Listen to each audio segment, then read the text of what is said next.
talk to you about radical change the quiet way. And first, I'm going to talk to you about altering the status quo. Have you ever wanted to create change in a highly competitive environment? Do you want to gain support for a worthy cause, or do you want to change the bad habits of your organization? And how do I do so without creating resistance but still being effective? The answer to this is becoming a tempered radical, which means you teach important lessons, you inspire change, you be a leader within your organization, and be subtle and open-minded in your execution. So whether you want to change the bad habits of your organization or change the entire culture of your group of office members, you need 4 simple approaches to do so. These include verbal jujitsu, variable term opportunism,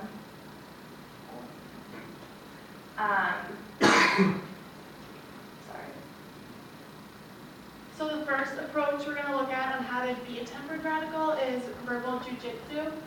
That's just a creative way that the article chose to describe using verbal remarks to change an organization.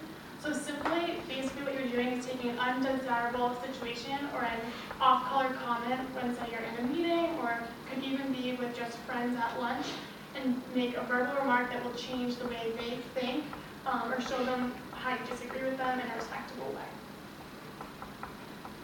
So the way to do this is simply just to call attention to how you disagree with them. Humor is actually a really good approach to take. Sometimes it can be extremely intimidating to tell someone that you disagree with them, especially, say, if you're interning and it's someone that might be higher up than you. It's totally fine to kind of joke about it, but still make it clear that what they said you think is wrong. And the reason that this is really important is that people are respected and feel appreciated. It's oftentimes, especially in organizations, that minorities are unheard and don't get respected. This commonly happens especially to women if they're one of the only women in the room. So if you were to hear that their opinions are not being heard, it would be important for you to kind of step up and really point out, like, oh, I think Susie just said this. Is that what we should work on from here, so that they feel comfortable providing the best work that they can provide? Okay, so another strategy a tempered radical can use to create change in the business environment is variable term opportunism. It focuses on something that can be done easily, and by focusing on small goals where changes can be made easily and effectively, larger business reform can be accomplished incrementally without worry of blowback from forcing larger changes. Next would be to attack the problem without being critical. Rather than immediately changing the problem and placing blame on those involved, it'd be better to introduce a new plan through suggestion in order to enact change without creating animosity between coworkers. And then next would be to eliminate the advantages of the proposed change. And by highlighting the advantages to the new plan that's been proposed and demonstrating its value to the company, helping others realize the benefits of change will cause them to be more willing to accept the change rather than reject it. Next is to inspire others to take action. Once others see the benefits of the new plan, they should be inspired to actively participate in it. Gaining support will help implement change more quickly. And finally, is to remain alert and capitalize on opportunities. Staying vigilant and continuing to search for opportunities to improve can lead to effective business reform and improvement of practices.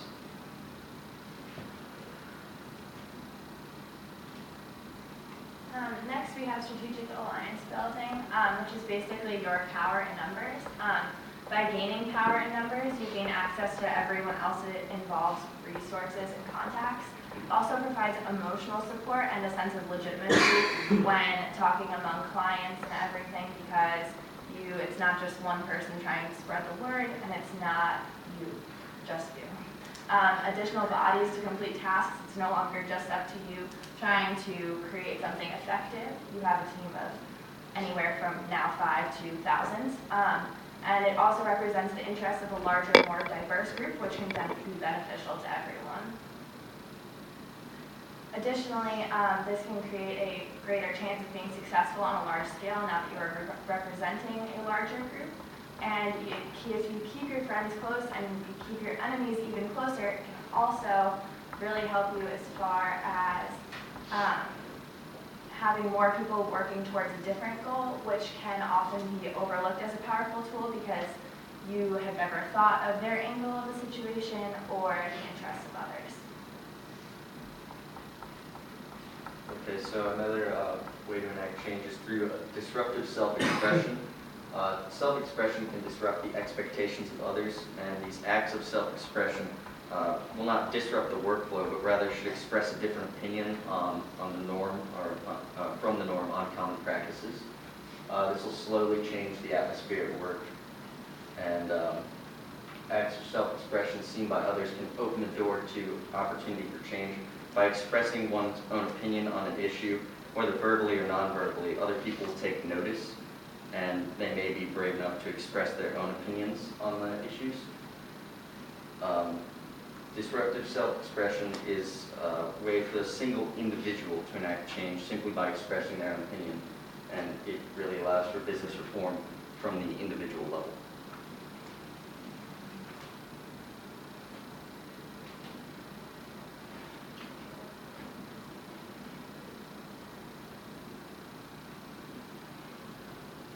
So like we said, if you believe that being a tempered radical is important for you or your organization because you want to teach important lessons, inspire change, become a leader, and can do this subtly and open-minded in your execution, you should really keep in mind the 4 different approaches that we suggested today, which were verbal jujitsu, variable term opportunism, strategic alliance building, and disruptive self-expression.